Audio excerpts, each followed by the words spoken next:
లేదక్కా, నాకు మాత్రం ఆయన విలనే. ఎక్కడ్రా వీళ్ళింకా రాలేదు? మచ్చా అక్కడ చూడు, నీలవేణి వచ్చేసింది.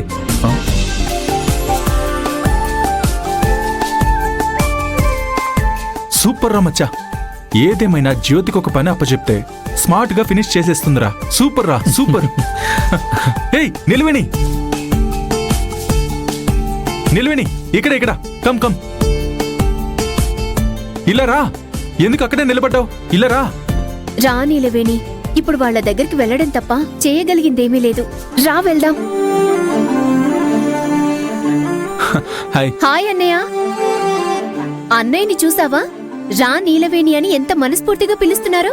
నువ్వే అనవసరంగా సందేహపడుతున్నావు. ఏంటి సందేహమా? నా మీదనా? రియల్లీ?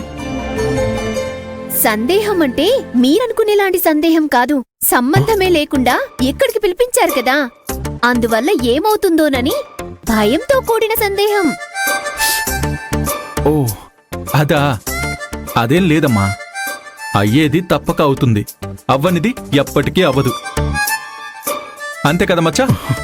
రే మచ్చా, నువ్వేం చెప్పావో నాకు అర్థం కాలేదురా. ఎందుకన్నయ్య సడన్ గా ఇక్కడికి రమ్మని చెప్పారు? ఈయన కూడా ఇక్కడే ఉన్నారు. రే అడుగుతున్నారు కదా, చెప్పరా. రే ఏంట్రా నువ్వు? నేనేం చెప్పాలి? ఇలాంటి విషయాలు నువ్వు ఎంత ఈజీగా హ్యాండిల్ చేస్తావు. అలాంటప్పుడు నువ్వే కదా ఇవన్నీ చెప్పాలి. చెప్పు చెప్పు చెప్పు చెప్పు. కంటెంట్ ఏంటో తెలియడం లేదు, ఎలాగోలా మేనేజ్ చేద్దాం. చెప్పండి అన్నయ్య, ఎందుకిప్పుడు అందర్నీ పిలిపించారు? వచ్చేటప్పుడు జ్యోతి నీకేం చెప్పలేదా?